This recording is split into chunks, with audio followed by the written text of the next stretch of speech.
demande populaire et su ma nee populaire ñun ñëpp si lañ bokk c'est la demande boo xam ne Aïcha sax daf ko bëgg keneen bëgg ko keneen bëgg ko et puisque ñun loolu mooy suñu liggéey mooy taataan li askan wi bëgg mu mën nekk te muy jëmale Sénégal kanam ñu jëmal ko ci Assemblée nationale loolu moo tax ñu jox ñu pouvoir bi ñu jox ni parce que tey par exemple on nous dit que article 80 initiative de loi jox na ko le président de la République comme institution jox ko le premier ministre comme institution loolu moo tax le premier ministre moom moo introduire la loi sur le durcissement des peines ci homosexualité bi mais noonu la ko joxee Assemblée nationale mais ñun fi ñu leen ëppalee mooy pour wax leen ne doole bi ñun la fi ñu leen ëppalee mooy ñoom ils ne votent pas c'est-à-dire ñoom dañuy yónnee ils croisent les doigts danañ ko voter duñ ko voter mais ñun ñooy indi suñu proposition de loi contextualiser ko def suñu exposé motif ñun suñu biir ñu indi suñuy amendement ñun ñu voté ko donte ñoom après dinañ agir parce que il faut président promulguer ko après ñu soog ko mën a jëfandikoo mais pour wax dëgg député ak assemblée nationale doole bi mu am ci démocratie donc loolu la ñu utiliser moom la ñu def qui était une loi les 2 articles là nekk article yoo xam ne dafay exclure maintenant le reste du toilettage du code électoral ñu ngi xaar ñu indi ko et bu ñu ko indee tout ce qui s'imposera comme li ñu war a def on le fera le moment venu quand ce projet de loi sera soumis à l'Assemblée nationale. jërëjëf ci initiative boobu lay des sax. parce que dina ma delloowaat peut-être sur le terrain politique. parce que ba ñu génnee la proposition de loi bi nga xamante ne Pastef mu ngi koy def. par la suite il y a eu un communiqué de la présidence boo xam ne dañu ne am na ay avant projet de loi yoo xam ne dafa pare. maintenant nag y a plusieurs personnes de l'opposition dégg nañ ci kenn sax peut-être moom xëy na nee na mu ngi ci majorité présidentielle bi mu ne en fait waa PASTEF dañuy enfoncer une porte déjà ouverte ni yéen da ngeen njëkkante ak exécutif pour mën a mettre en place cette loi au niveau de l'Assemblée nationale lan nga mën a leeral ci loolu. non d'abord li may rappeler mooy c'est une promesse électorale te pourtant ñun ñëpp ñoo àndoon c'est-à-dire l'équipe bu baat campagne. pour présidentielle c'est cette même équipe qui est retournée battre campagne pour ñu am une majorité bu ñuy permettre li ñu dikk askan wi ñu mën koo matale parce que am na réforme yoo xam il faut mu jaar Assemblée nationale donc c'est la même équipe amul dualité amul concurrence te sànq wax naa leen ne avant même lii déjà Yewwi Askan Wi fa laa doon waxee je pense que bi affaire yi di dem maa ngi woon si déjà bi ñu nekkee dans le groupe Yewwi Askan Wi bokkoon na si li nga xam ne mi ngi woon si suñu ay waxtaan kon yàgg na loolu jiitu na même l'arrivée au pouvoir ñun waa PASTEF bi ñuy yegsi donc loolu am nañu 2 tentatives yoo xam ne dafa échoué tey ñu ñëw au mois de décembre je pense décembre 2024 bëggoon nañ ko dugal mais bi ñu nee am na ay waxtaan yuy am pour ñu indi code électoral bi dans son intégralité ñu changement yi ñu war a def ñu def ko si la ñu surseoir boobu mais ça c'est de la courtoisie loolu mooy wane ne amul benn ay opposition wala dara au contraire on est complémentaires si lañ ko surseoir président joxe woon benn délai échéance bi arrivé à terme mais ñun nous avons pris notre responsabilité parce que le temps ne nous attend pas et le peuple aujourd'hui a ses exigences te ñooñu fal nous sommes à l'écoute du peuple wax naa la ko sànq nee naa la PASTEF parti la boo xam ne dafa nekk à l'écoute du peuple te njukkal boobu moom la ko peuple bi di delloo le jour qu'on perdra cet aspect-là d'écouter le peuple de discuter avec eux de dialoguer avec eux dañ leen di ñàkk parce que c'est le seul parti politique boo xam ne c'est le peuple qui finance et si ñun si dynamique boobu la ñu nekk nous sommes députés du peuple mais dafa am fu ñu bokk te fi ñu bokk dafa am lu ñu gëm li ñu gëm loolu moom lañ jaay askan wi bañ jox ñu place bañ toog fii donc ñiy wax loolu ils le disent de mauvaise foi parce qu'ils savent que bële y a pas de problème d'antériorité sax mais bëggoon nañ ko def ñu ne ñu xaar leen on a attendu échéance bi jeex na dugal nañ ko je pense que foofu warul sax nekk débat dugal nañ ko sotti jeex def si la ñoom am na yuy ñëw bu ñëwee ñu mottali ko mais aussi fi ñu jëm nii aussi bu fekkee ne ñun am nañu suñu vraiment suñu rythme bi ñuy demee ak liggéey boo xam ne daf ñu war mais bu bëri ñëwee mën nañu dab si moi je ne vois pas le problème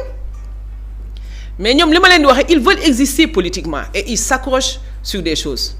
moo tax di leen gis parfois ils vont dans le passé indi dara tegaat parce que c'est tout ce qui leur permet aujourd'hui d'exister politiquement mais ñu def nañu lu ñuy def et c'est ce qu'il fallait faire léegi on entame la suite incha allah. le président de la république dafa joxe woon délai mi ngi ko defoon ci déclaration bi mu defoon 31 décembre atum 2025 joxe ñetti weer yu njëkk mars jot mu yéex ba man seetaan naa kenn ci membre de la coalition Diomaye président biñ ko laajee ñi ngi ci njeexitalu mars lu tax loi bi disponible mu ne jébbal nañ ko assemblée nationale par le biais de la commission bi nga xam ne mooy caytu wàllum loi yow même bu fekkee ni bokkoo ci commission boobu mais yaa ngi bokk ci groupe exactement bureau bi ndax amoon ngeen connaissance par rapport ak mbir moomu noonu. xam nga li ma doon wax dañuy wax lu leen neex c'est honteux même parce que comme projet de loi mënul tëb bureau assemblée nationale di dem ci commission bureau bi moom mooy étudier moom mooy examiner la recevabilité bureau bi mooy buntu assemblée nationale quand le président de l'assemblée reçoit lu jóge ci exécutif. Il convoque le bureau de l'Assemblée nationale ñu statuer est-ce que lii mën na jàll walla du jàll buñ ci waxtaanee si lay soog a dem conférence des présidents ñoom conférence des présidents foofu la président commission yëpp di daje donc bépp dossier bu jóge fële am na commission boo xam ne moom mooy këram assemblée ay kër la ministère boo gis am na këram assemblée kooku mooy vis-à-vis am te président bu waxtaanee ñi nga xam ne les membres du bureau ñooñu c'est le top management de l'assemblée mën naa wax bu ñu décider foofu ba pare la cay topp commission bi koy recevoir ba koy saytu ak date bi nga xam ne moom la ñuy jël maanaam le calendrier loolu ça se fait en conférence des présidents donc moom bu ñëwee mu ne jébbal nañ ko foofu dina nekk lu ñu jaaxal et puis bu ñu ko jébbaloon ba pare pourquoi mu tudd avant projet bu dee lu ñu jébbal ba pare parce que assemblée projet lañ fa indi. mais lii ñu wax avant projet bu fekkee woon pare na ba ñu déposé ko wax dëgg yàlla weesu na avant projet parce que da nga ne léegi liir bi juddu da nga ne léegi embryon la ñu wan ñu ne embryon la mënul nekk donc pour wax la ne faux débat la c'est des gens qui veulent polluer l'atmosphère mooy ñi nga xam ne dañu bëgg a indi li nga xam ne sotti ko si li nga xam ne prouesse la bi ñu def muy loo xam ne nag suñu générosité la bokk parce que bu fayantoo amoon am na lu bari loo xam ne duñ ko def mais Sénégal moo ñu ñor. On est là pour le peuple sénégalais on est exclusivement au service du peuple sénégalais moo tax du ñu gestu du ñu xool mais teewul nag ku def nag di nga layoo mooy reddition des comptes. tey ci loolu sax la ñuy des. est-ce que ñàkk am li nga xamante ni moo di visibilité ci projet bi moo waral yéen itam ngeen daal di indi li nga xamante ni moo seen projet wu bopp ak lu tax ngeen xaar moment exact bi. xam nga tey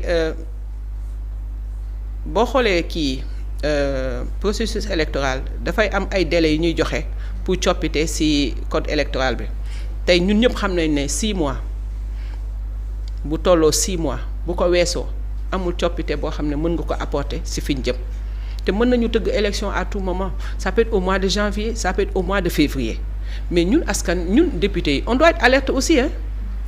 te lii ñu saafara nii ce n'est pas pour Ousmane Sonko c'est pour permettre à d'autres de participer. mais loolu bu ñu ko defee les gens doivent applaudir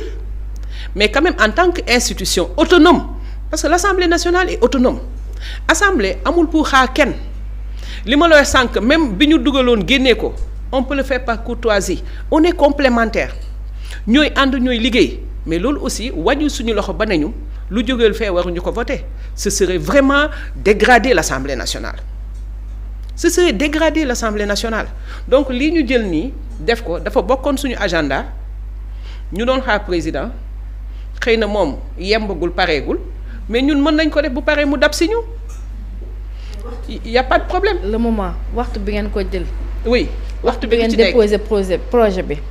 lu ci nekk ci waxtu bi nii. par rapport ak lépp li nga xamante jot na fi am comme coow par rapport ak réforme code électoral bi ci wàllum loi L29 beeg L30 Sonko dina bokk ak du bokk inéligibilité bi ñuy tudd tout le temps est-ce que looloo taxoon ak lu ñu waxoon ñoom que déposé nañ yëf yi ci assemblée nationale Maître Tall daal di contredire ki nga xamante ni moo di Maître Tine est-ce que yéen tamit da ngeen leen marcher sur le pas da ngeen leen jiitu ci li nga xamante ni moo di yëf bi moo tax may laajte ba xam pourquoi le moment précis. xam nga man. Je n'aime pas le mot jiitu parce que dafay mel ni concurrence ak rawante il revient toujours sur le fait que Assemblée nationale ak exécutif dañuy collaborer bu fekkee ne ñoom ñëpp dañu jëm ci satisfaire askan wi.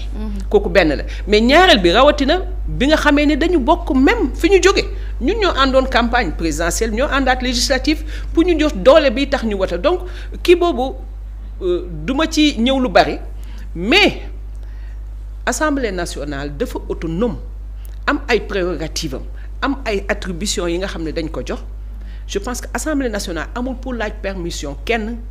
pour doxal li nga xam ne moom dafa bokk ci liñ ko sas tey bu fekkee ne woon jamono biñ ko bëggoon a dugal demoon na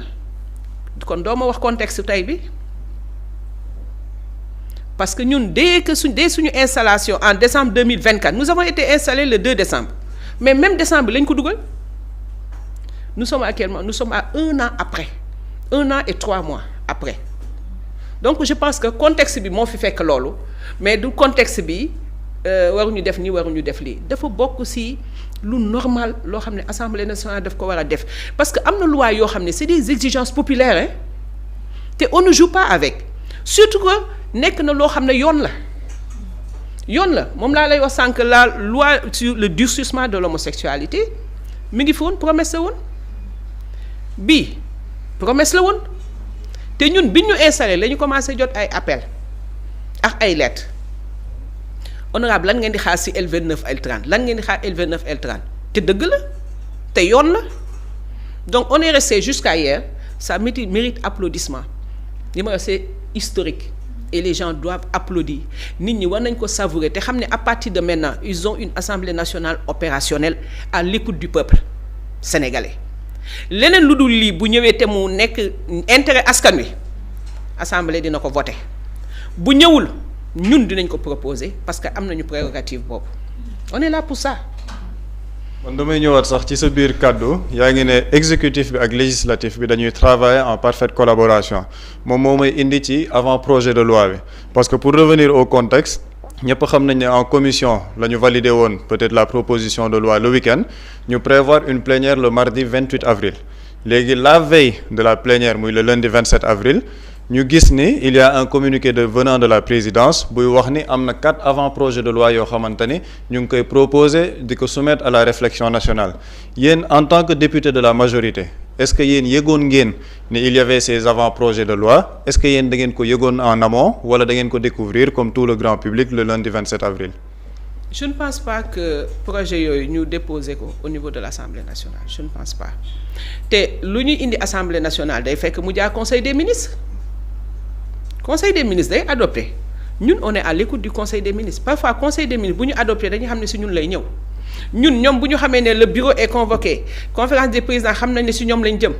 conférence des présidents ki jiite commission bi nga xam ne moo ko war a saytu bu déggee Conseil des ministres ne adopté kii na lii rek moom ma ngay préparer parce que si moom lay mujj bu paree foofu les députés se préparent xam ne plénière lay mujj donc dafa nekk benn procédure boo xam ne noonu lay demee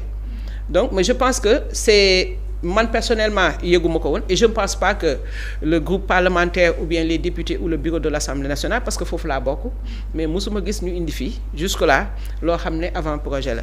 te avant projet man est-ce que mës naa ko dégg sax mu nekk sur la place publique comme ça non parce que même les projets yoo xam ne jaar na par conseil des ministres mu ñëw si ñun bu jógee conseil des ministres si la ko nit ñi di soog a xam bu conseil des ministres dafay communiquer dañuy xam ne lii saytu nañ ci waxtaan nañ ci conseil des ministres mu ñëw bureau assemblée nationale et même bureau assemblée nationale am na yoo xam ne bu fa ñëwee liñ ci waxtaan ak lu ñu ko defee on fait tout pour encadrer même la communication pour mu bañ a fuiter parce que am na loo xam ne fu mu toll du li nga xam ne dañ ko war a siiwal du dara du nëbbatu mais dafa am yoon nu muy doxee donc loolu bu fekkee ne à notre niveau ñu ngi essayer sàmm loolu à plus forte raison pour simplement vous répondre pour vous dire que man yëguma ko woon et ça n'a pas été amené en réunion de bureau teguñu ko ci à l'Assemblée nationale. donc ci biir communiqué bi ci la ko groupe parlementaire bi yëgee ni effectivement il y a des avant-projets de loi mais exécutif bi jotu cee waxtaan ak ñoom pour wax leen ne am na avant-projet de loi yoo xam ne dinañ ko soumettre. waaw fañ koy waxtaanee ca assemblée bu ñu jotee xibaaru conseil des ministres fañ koy waxtaanee fa laa bokk te je ne pense pas que je me suis absenté ces 2 dernières semaines te dégguma fu ñu ko waxtaanee benn yoon et je pense que le président El Malick bu ko jotoon ñun la koy njëkk a waxtaanee waaw. ko yëgandoo. si on peut le dire ainsi. d'accord. bi xibaar boobu jibee ñu publier ko lundi yéen le lendemain ngeen waroon dem assemblée nationale ñu ci bëri jàpp nañ ni pour élégance républicaine. yéen waroon ngeen surseoir li nga xamante ni nii xëy na peut-être mooy initiative bi ngeen am ginnaaw bi ngeen di génn président fësal na ay avant-projet de loi lan moo tax ngeen maintenir seen bos démb mardi. non c'est parce que ku nekk da nga am sa liggéey et wax nañu léegi historique bi ñu ngi siy dellu si maanaam c'est proposition bi dafa nekkoon déjà sur la table ñun nous avons attendu échéance bi jeex na arrivé na à terme ñu dem maintenant ñoom bu ñu génnee ne ñoo ngi woon ci yoon bi di ñëw dañu yegg seegul mais mën nañ leen bu ngeen paree dab si ñun nous avons d'autres ñun am nañu yeneen yu ñuy xaar de assemblée cette assemblée là les gens sont très exigeants avec nous te lépp luy promesse de campagne te war a jaar assemblée nationale les si exigences yooyu les unes plus urgentes que les autres mais est-ce que war nañu mën a toog di jouer ay xaar nañu bii ñëw na publier nañ ko xaar mais quand même loolu bu amoon sax day wàññi dayoo assemblée nationale initiative de loi vote de loi assemblée nationale je pense que moo ciy number one te bu ko bàyyee rek wàcc àndam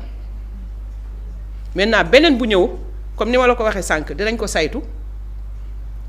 bu dee lu ñuy dolli ñu dolli si bu ñuy amender parce que sànq dama la doon nous sommes complémentaires dans la mesure où même bu ñuy agir parallèlement mais ñoom dañuy indi projet de loi ñu amender ko amender mooy lan moo ciy xalaatu assemblée nationale assemblée ni ngeen ko tëggee di su ma sañoon ngeen def ko nii mais ñu voté ko adopté ko intégré ko loi bi au finish kan moo ko def ñoom ñoo ko indi ñu ñëw si indi suñu input c'est pourquoi je dis qu'on est contre cette dualité ne doit pas exister mais quand même avec fermeté nous avançons si li nga xam ne askan wi moom la ñu dénk avec fermeté avec responsabilité aussi ouais.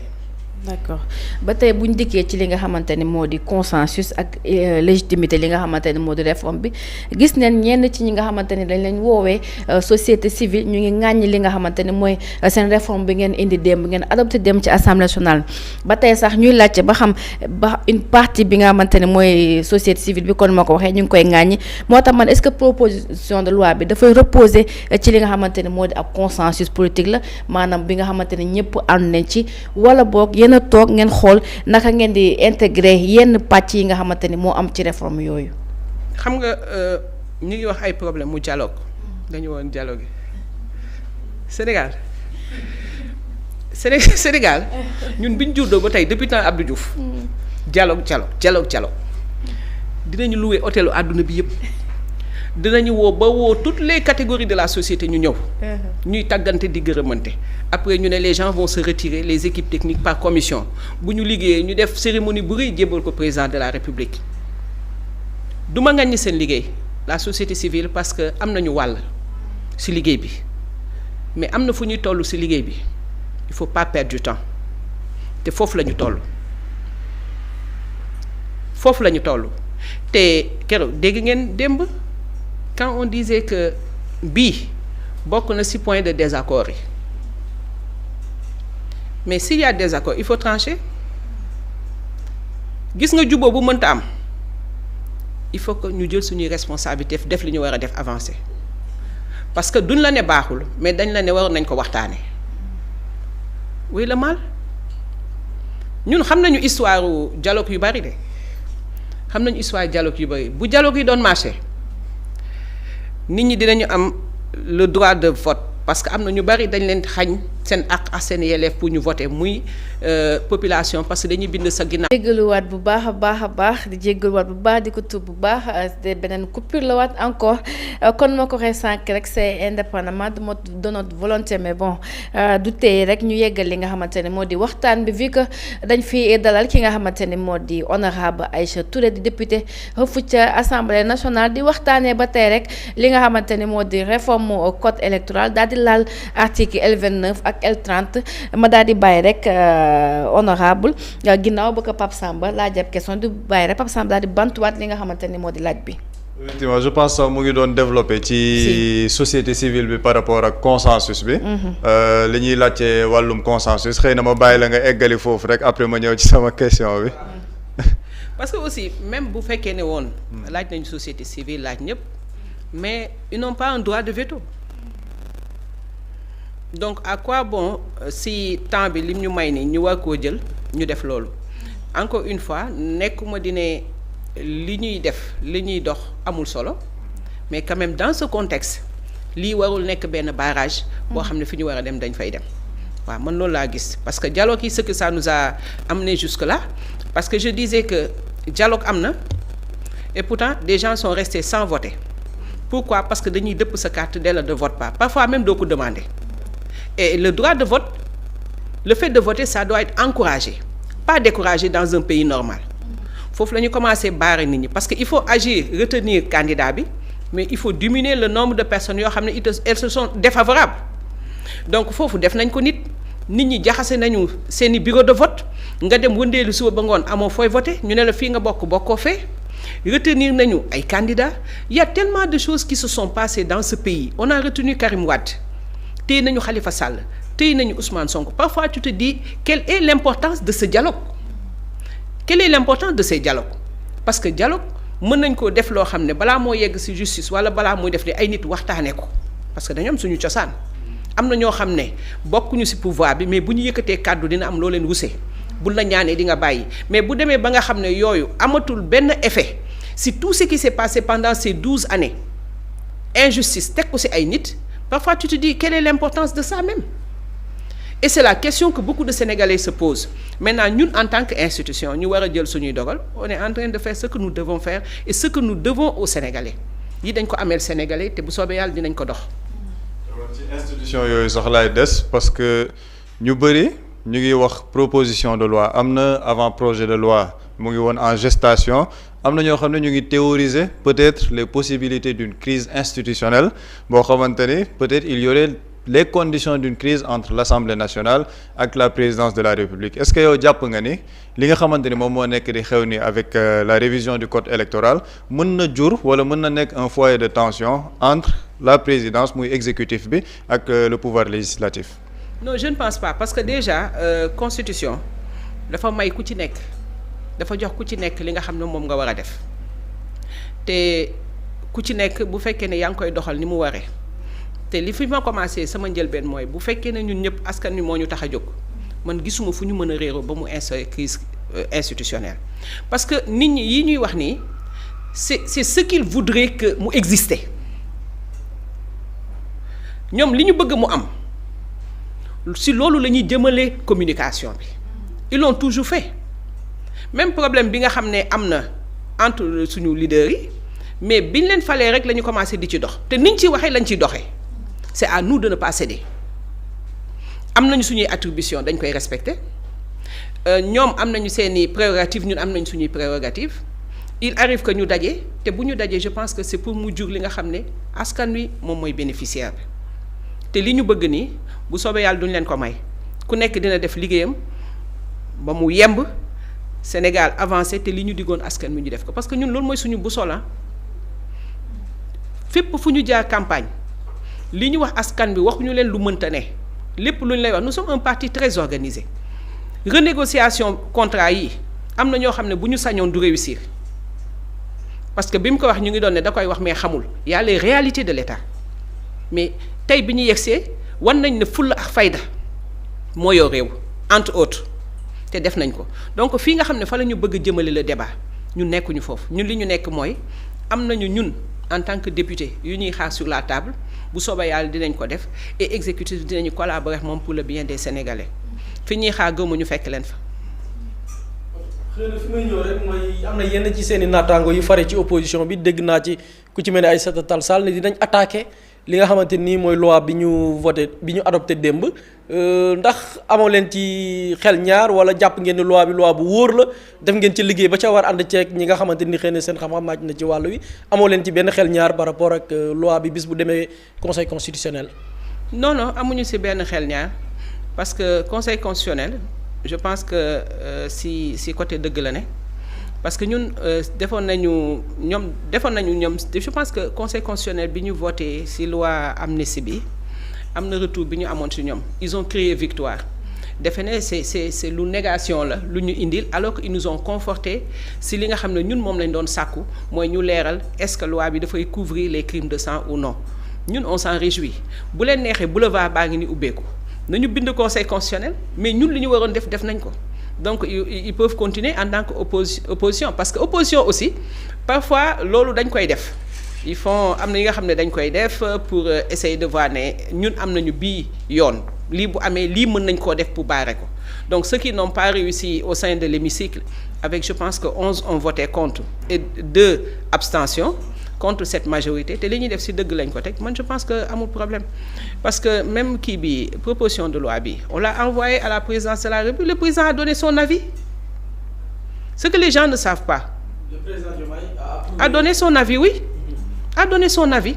parce que loolu dafay am ci diggante kii institution yi donc bu joxee son avis ñun ñu continuer suñu liggéey ba mu joxe li muy joxe on verra ce que ça va donner mais en tout cas à aucun moment procédure bi biaisé nañ ko amul aucun texte n'a été violé.